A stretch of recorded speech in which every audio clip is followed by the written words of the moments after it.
Good afternoon, everybody, on this hump day, Wednesday, March 5th, 2025. I got all of your news for your rush hour ride home, and a lot to get into. A bachelorette got married. Gabby Windey got hitched in Vegas. I'll share that story.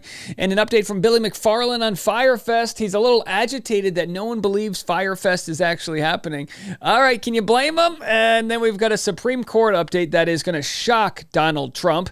His conservative-leaning Supreme Court has voted against him. I'll share that. Plus, Justin versus the New York Times. I'm going to be speaking with Albertson and Davidson, the law offices, and we will discuss all of the aspects ongoing of the Justin Baldoni, Blake Lively case, along with the New York Times case. I'm also going to be talking to them about Casey Anthony, who is now, I guess, a legal advocate. I'll share what the former judge in her trial has to say about her money-grabbing technique. I got a lot to get into. It's going to be a good one. Stick around. All these stories and more happening right now on The Rush. Well, there you have it. Congratulations to former Bachelorette Gabby Windey. She married her girlfriend, comedian Robbie Hoffman. They got hitched. I don't even think they were engaged. They went straight to hitched. She, of course, is featured, I think, in this current season of Traitors, which I'm not watching. I hear it's good. She spilled the tea on Instagram today, sharing loved-up snaps from their top-secret 20-minute Vegas I Do session. And boy, doesn't it seem like a lifetime away from her being a finalist on Clayton Echard's season of The Bachelor. Sorry, Clayton, you weren't the one for Gabby. She's with Robbie. So there it is. Congratulations to them. And in other positive news, look at this story. Michael Sheen writes off over $1 million worth of debt for 900 people using his own money, as reported by Hollywood Reporter. The Welsh actor started a debt acquisition company to highlight how banks profit off of vulnerable people. Set to be shown in the Channel 4 documentary, Michael Sheen's Secret £1 Million Giveaway. Listen, it's so true. I mean, literally, the banks get you the second you turn 18.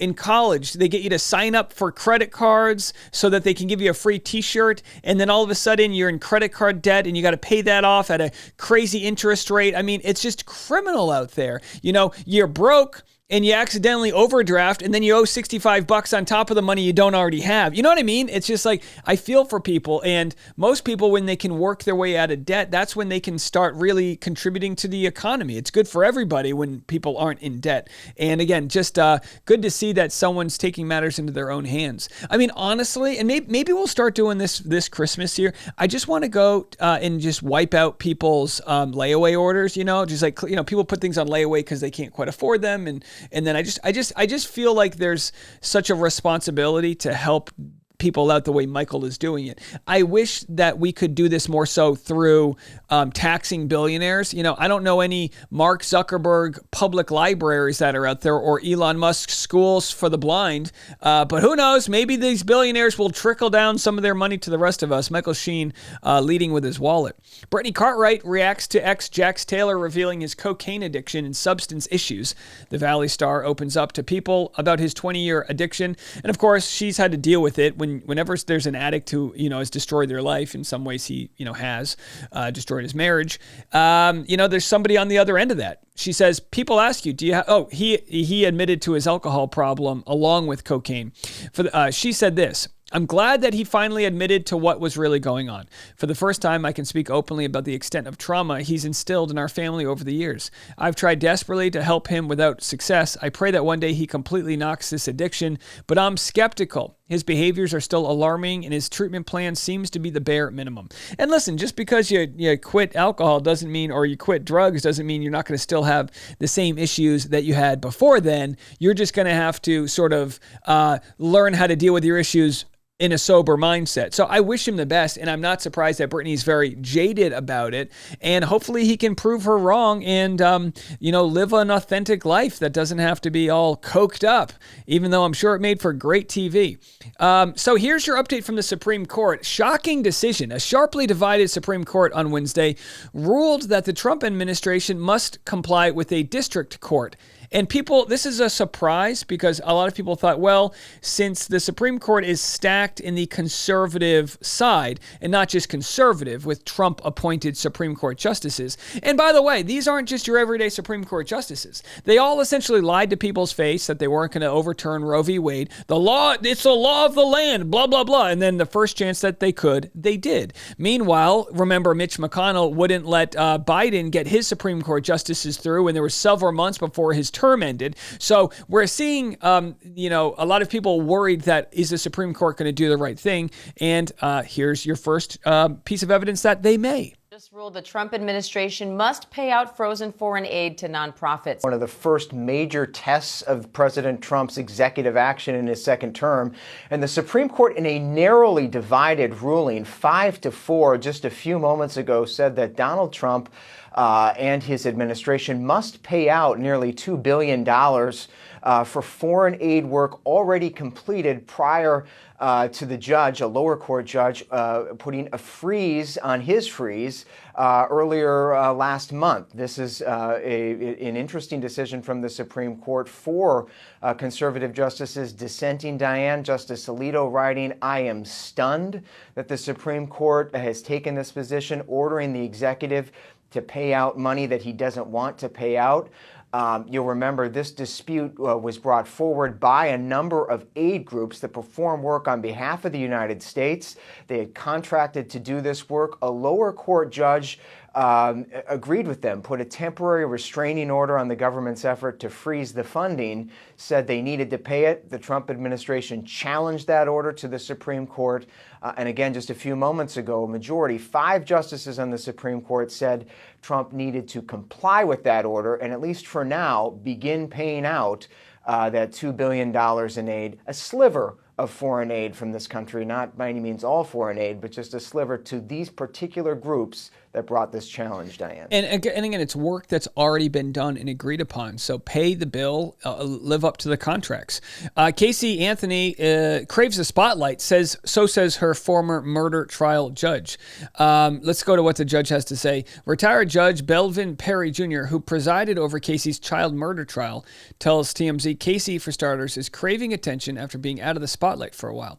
She says that Casey wants to make some cold, hard cash, and that's why she's asking her fans to pay $10 a month or $100 a year to subscribe to her Substack, which offers to help people with legal issues. Perry says only attorneys who have passed a bar should dispense legal advice, not Casey, who, if she were to do so, it would constitute the unauthorized practice of law. And again, this is in response to a TikTok that Casey Anthony made saying, "Hey, I'm back, baby." So we'll get the thoughts of Albertson and Davidson. Go check out their YouTube channel. We helped them get to 10,000 subs, and look, they're already at 14,000, so they're crushing it right now. Some call it the Dave Neal effect. No, they said that, not me.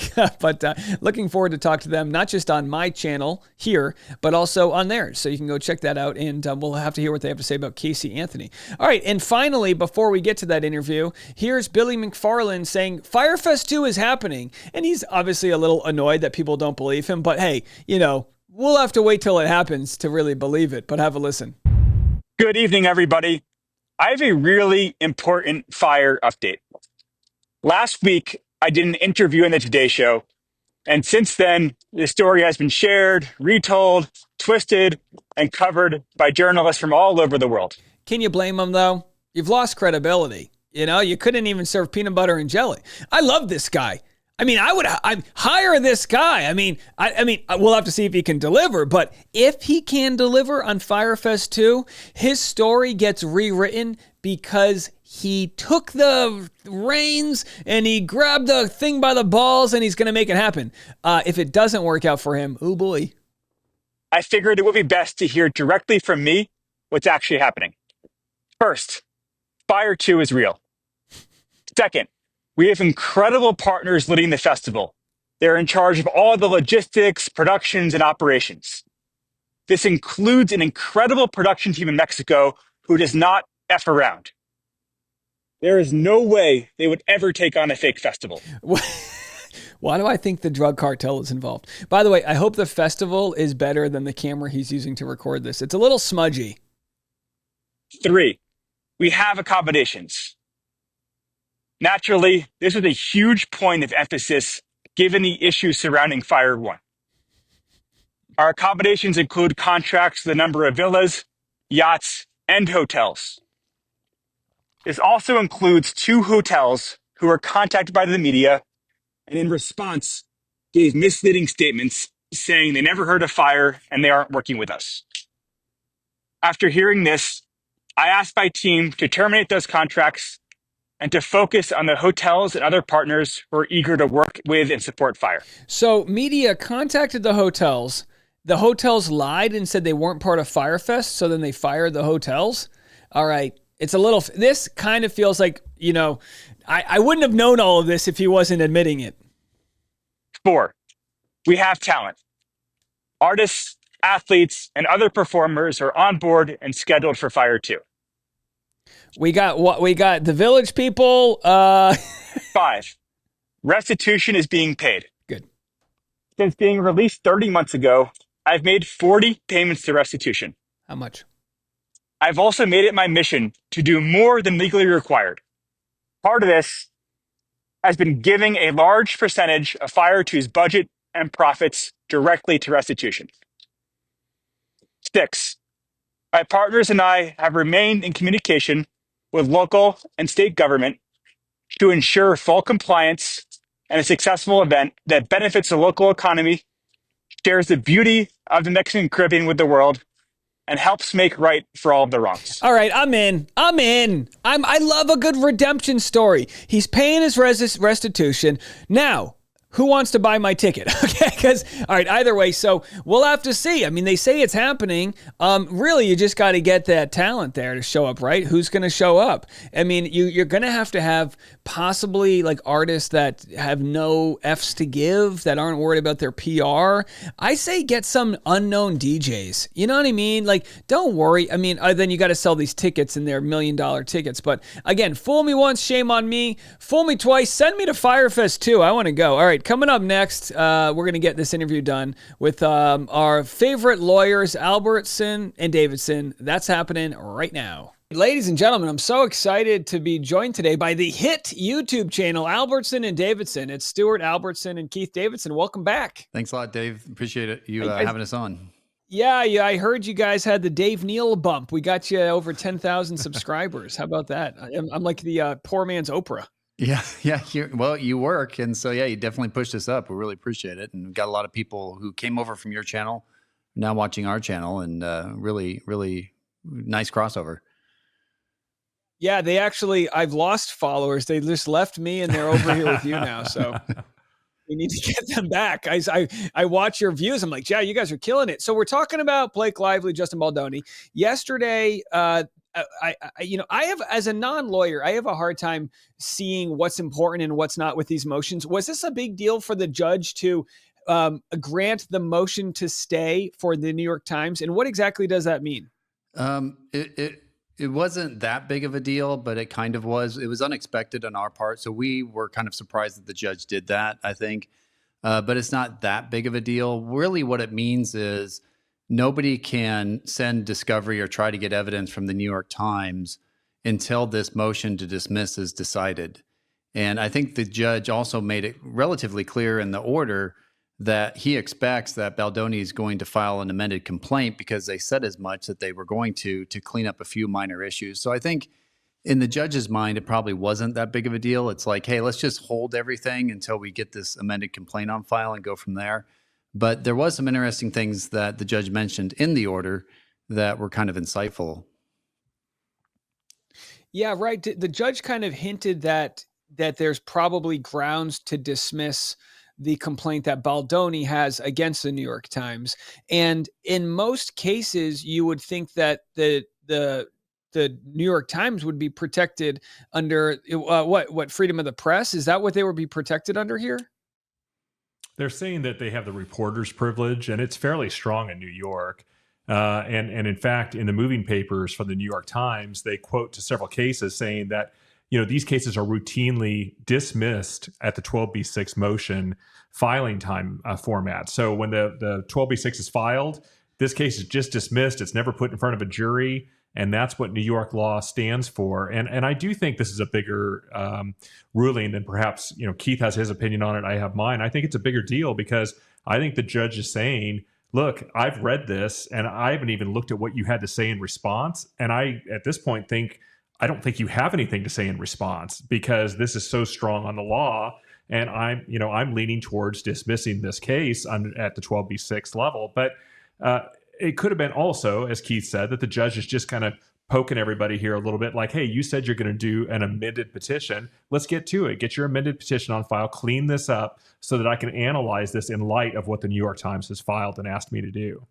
Now, the New York Times and the journalist, I mean, what sort of liberties do they have in protections do they have that Blake Lively doesn't? Is it just the fact that like they're trying to report because the judge mentions that it's going to be up to him to decide if he thinks that they are a co-conspirator with Blake Lively. So like, yeah, what's that like threshold like where if you were the judge, what exactly would you be looking for? Yeah, what it comes down to is there's the reporter privilege, and there's all sorts of different types of privileges under the law, like attorney-client privilege, the right to privacy is a privilege, and the reporter's privilege is another type of privilege. But there are exceptions, and so there's a couple of different exceptions that the judge raised, and the reason the judge mentioned these exceptions is to point out that this could get complicated, folks. And so you could do discovery against the Times, but they're going to argue this privilege. And the exceptions are along the lines of, for example, if it's critical and necessary information, and the only way that you can get it is through the reporter, that's an exception to the reporter's privilege. And then the other one is if there is some sort of collusion between the reporter and the witness or the source, and the reporter isn't really being unbiased or objective or reporting, they're rather kind of working in concert with somebody, then that could be another exception. And it's hard to say at what point would a judge say that, yes, this is working in concert. I think most of the time judges want to enforce privileges when they're supposed to. They take the privileges very seriously. But if you could show that there was some sort of collusion between Megan Towie and somebody on Lively's team where they were feeding Towie information and Towie's saying, okay, I'm going to report it the way you want it, versus an independent reporter saying, well, I need to see this, I need to see that. I'm going to report it the way I feel like I should report it. It's not that easy to say, this one thing would prove that there was collusion. It's kind of like death by 1,000 lashes. The more that you can point to facts and interactions that show that Megan Towie was working with Lively's people, the more you can prove that there might be some collusion here between those two parties. Yeah, and it's always fair that a reporter would work behind the scenes with a source before a story comes out. I think what a lot of people are upset with is the lack of ethics and bad journalism, that they didn't offer an equal amount of time for Baldoni to respond. They gave him a 10 p.m. notice. He's on the West Coast time. They said, get it to me by lunch tomorrow on a Saturday. On December 20th, we're over here making gingerbread, houses with our families. It was absolutely ridiculous, but it begs the question, the difference between what is ethical versus what is legal. So it sounds like what percentage do you think is the judge going to dismiss this right off the bat? I think that there's a very good chance that Baldoni's attorneys just do a second amended complaint at this point and get it before the judge, rather than even arguing the 12B6 arguments at this point in time. They may choose to respond to the motion, and then the court will hopefully, from their standpoint, give them the opportunity to amend. But talking about ethics and law, I think what Keith was talking about previously about this collusion argument, it's a strong exception to the privilege that they're pointing to, the reporter's privilege that they're pointing to here. Because if the New York Times did not retain its independence and actually fell on the side of Blakely in getting this out, the judge is going to be more likely to allow discovery that's going to pierce essentially the reporter's privilege and allow access to documents that normally a judge would protect under the reporter's privilege. The interesting thing about this, Dave, is the court points to a case in his order. Judge Lyman points to Fowler versus Very. And the thing that's interesting about Fowler versus Very, I'm curious, do you know who Fowler is? Nope. That's Kevin Spacey. His name is Kevin Spacey Fowler. And if you remember, same court is the Southern District of New York, different judge. Back in 2017, Kevin Spacey Fowler was there was an accusation of SA against him by somebody that was a minor. And there was a case that went through the system up there. And of course, Kevin Spacey Fowler, he issued subpoenas to the reporter in that case and said, hey, I want this information from you. What they found out, the reporter and the victim were very good friends. Okay, well, that sounds like a conflict of interest to me. I mean, why is the reporter not disclosing that in the story? And then also, as you read this case, this Fowler case, there's a point where the story that the victim is giving to his friend / reporter, who's a professional reporter, he worked for BuzzFeed, the facts don't make sense. So there's a credibility issue. The victim did not seem to give credible statements, and the reporter's just poking holes in what this guy's telling him. But the reporter says, don't worry about it. We'll just soft pedal it. We won't put that in the story so that people will see that there's these issues. And so in that case, the judge said, hey, there's some shenanigans going on here. So they allowed a piercing of the reporter's privilege to some degree, not to everything. You don't get everything, but there were some things that the reporter had to disclose. But then there were still things, even in that case, with those facts, where the judge said the reporter's privilege applies and those documents do not have to be turned over.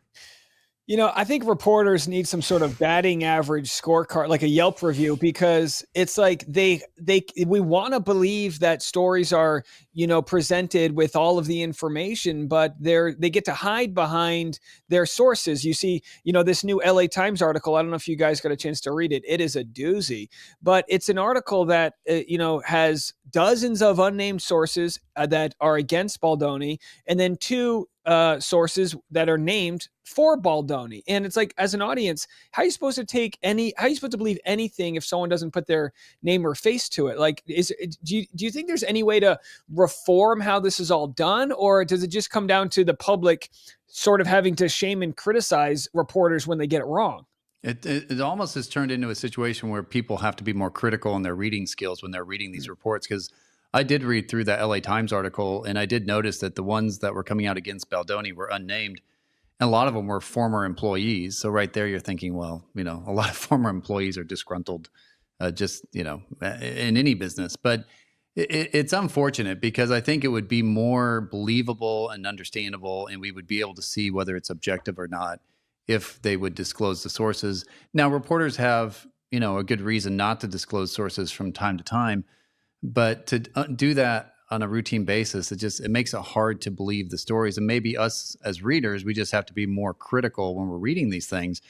And if you take like the story by Megan Towie, the thing that gets me about that is, even if you were to say, okay, she could report on Blake Lively's CRD complaint, where's the follow-up reports? What about when Baldoni's side came out? What about all these questions that come up about, can you smear somebody online, and how does that work, and what are the mechanics?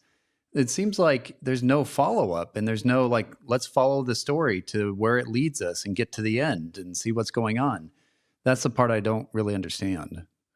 Yeah, from about a mile away, I saw a smear campaign coming when I was asked to be a part of a story that may or may not be a smear campaign, because I don't think I gave them much to smear me with. And I recorded the full conversation in case they do. But you really do get to see how the sausage is made, where reporters will ask such specific questions. It's like the story's already written and they just want your Mad Lib adjective to apply to whatever narrative they already have. And with this specific story that hasn't been aired yet, there's a lot of questions about, why believe some random YouTuber? Why believe a couple lawyers who are online? You're just making a couple bucks off of your YouTube. And it really comes down to, who's more believable? Someone who works for a corporation with all of the interests that exist in there, or someone who's just trying to get it right by their audience? And I think social media and content creating, even though there's plenty of, clickbaity people out there, I think the ones that get it right have the trust of their audience because they kind of show the math to how they got to where they are. Does that make sense? I think so. Yeah. And we don't have an interest in the outcome of this lawsuit between Lively and Baldoni. We're just coming in and looking at it as interested people. And, we're applying, a legal side to it. You're applying your knowledge and of just the world. And you've been in the entertainment business. You understand that business. And we're not trying to push it one way or the other. We're just calling balls and strikes, or at least we're trying to. And I think that's almost more than what you're seeing a lot of reporters do in some cases. I'm also thinking this is fantastic just from a social media content creator standpoint, because you have the audience that's keeping you honest. And here, Keith and I think of it like a jury pool. When we go to pick a jury, they're the smartest people in the room. And Keith and I have actually hired people to come in and be mock juries, where we have made opening statements, and then we've had a defense stand up and make an opening statement. And then we have the jury go back behind a mirror that we can see through. They know we're there, but they can't see us, and we get to watch them deliberate. That's very much like the comments we're seeing under YouTube, because probably 80% of the comments are on point and rational and smart and authentic. And then you get the crazies, right? There's going to be 5% crazy. And then there's going to be some people that just talk about something. You're like, why are they talking about that? I made a point, but it's such a side point, but they're making it a big deal. But if you look at the 80%, the people are getting it right. And I had asked you, how do you keep yourself honest, Dave, when we had you on last? And you said, hey, it's the audience, man. I've got to, they're going to call me out when I say something wrong. And I'm not, you said you were humble enough to admit when you're wrong. And this exercise we're doing here, if this had been around for OJ, it would have been a completely different case. But it's around now, and I think Megan Twohey did raise an interesting thing in the blog podcast she was on, where she says, hey, it looks like this is a new era where this is going to be, it's an arms race in these cases where there's famous people suing each other. You got to get the narrative. You got to get the public opinion. You got to hire people from the CIA, apparently, because you got to get the narrative back, and you got to fix this. That is the wave of the future. That's what was so interesting about the LA Times article, because it took me 35 minutes to read it on air. Out of those 35 minutes, there was like 2 minutes that were about Blake Lively. The rest were about Justin Baldoni, but it wasn't like a full-fledged smear campaign. It was just sowing some doubt. It was almost just pulling the attention off of Blake. And it was talking about like a complaint from a black guy that worked for him, a discrimination complaint. It's like, what are we talking about here? And it was just like, that's kind of what you see politically sometimes. Not to bring up last night's speech, you see a whole 90-minute speech about the trans mice and condoms in Gaza, and then you don't even talk about the things that people want to talk about. And here we are. And so I'm seeing that same strategy play out, where you're pulling people away from the subject matter, and it's in LA Times, that article, whether it was intended or not, doesn't really address the issue people have, which is Blake Lively mischaracterized the underage sex scenes, the porno, and all of these other things. Now, you brought up O.J. Simpson. And speaking of murderers who got away with it, Casey Anthony is now my new legal. She's my new legal correspondent. I'm kidding, but she's making the news because she's getting into the world of sort of legal commentary with the paid Substack. Do you guys have any thoughts on Casey Anthony sort of stealing your thunder here on the internet as legal experts? I don't know. I mean, we've had Stuart and I were talking about this before we came on here, and we've had cases. Not often, but every now and again, where somebody will hire a consultant, and the consultant wants to call the shots on the case. And it's always an absolute nightmare, because they're not lawyers. They don't know what they're talking about, but they sound like they're saying good things. But I was doing an analogy with Stuart. I go, it's kind of like if I have to go in for a heart transplant, and rather than listening to my surgeon, I bring in a guy who's already had a heart transplant. And I say, well, the surgeon needs to listen to this guy who went through a heart transplant already.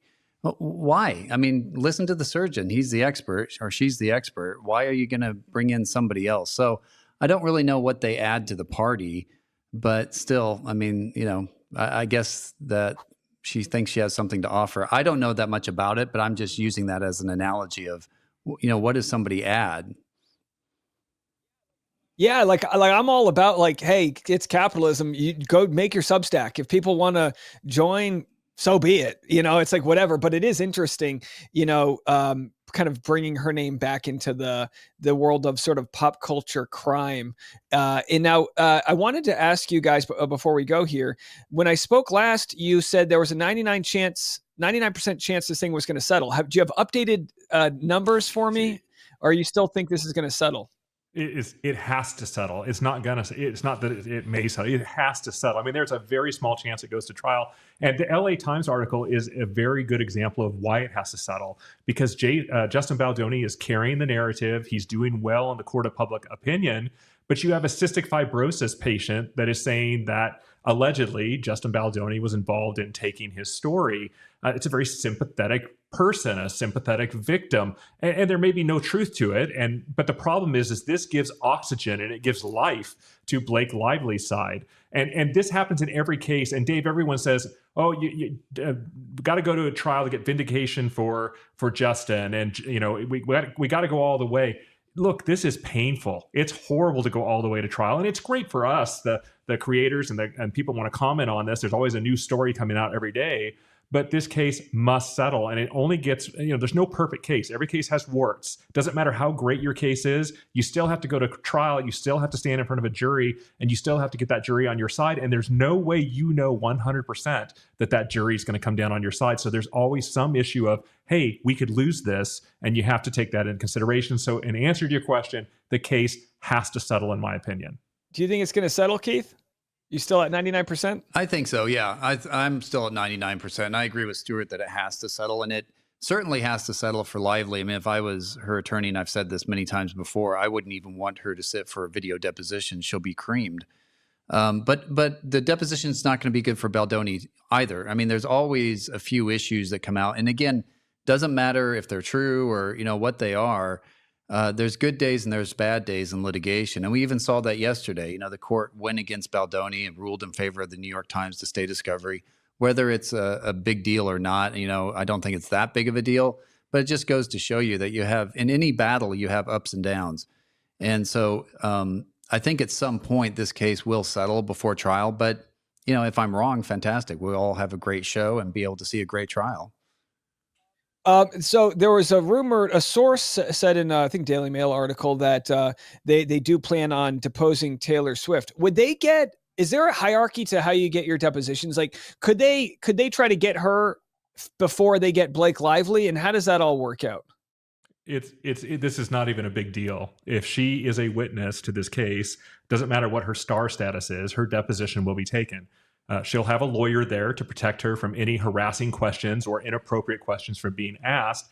But, Keith and I have taken depositions several times in our career of A-listers, and you call them up and they tell you we're busy. And you say, well, we're all busy. Everybody's busy. That doesn't give you an out. And sometimes we even one time had to go to the court and get the court to give us an order to take this person's deposition, which the court will grant 100% of the time.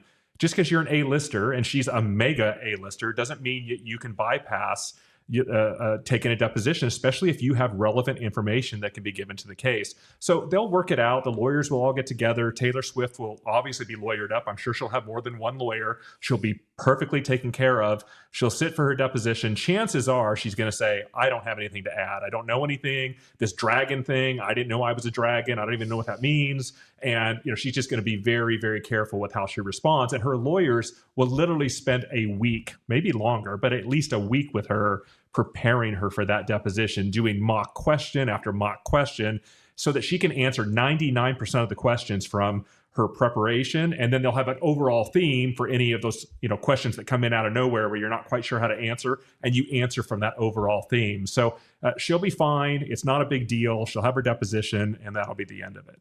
Well, for the record, I'm a huge Taylor Swift fan, and I think she was innocently wedged in between. I see her as like girl boss. Yeah, Blake, go out there and tell them. Blake or someone like Taylor Swift, she only knows whatever Blake's willing to tell her about what's going on there. So if I'm Taylor Swift, I see a deposition as a chance to tell the truth and let that be the thing that cuts ties with Blake. That's just my thought, but I mean, that would be must-see TV. I'm dying to know who your A-list depositions were. Can you let it spill?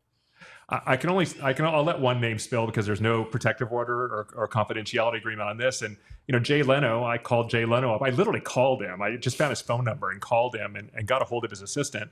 And look, he may be a really nice guy. Nobody likes to get a call from a lawyer. So he gets on the phone with me and he just starts telling me how busy he is and how he can't sit for a deposition. And I told him, well, I'm busy and everybody's busy, but we need to find a hole in your schedule. And he wasn't happy about it. He used some choice words with me, but ultimately we got his deposition headed towards being scheduled, and then the case settled. So we didn't have to take his deposition. So again, he may be the most wonderful man in the world. No one likes a lawyer calling them and saying, hey, I'm gonna sit you down and put you under oath, and I'm gonna ask you questions. That's a very uncomfortable experience. Well, I like when you guys call me to do your show, which I'll be doing next. So for those that enjoyed this conversation, I will be hanging out. Just search Albertson and Davidson. Is that all they need to search to get to your YouTube channel? Yeah, it's Albertson, or you can search at AldavLaw, but Albertson and Davidson will get you there. Amazing. Well, thanks for joining me, and I'm going to head over to join you right now. All right, everybody. That was The Rush. We'll see you tomorrow. Dave.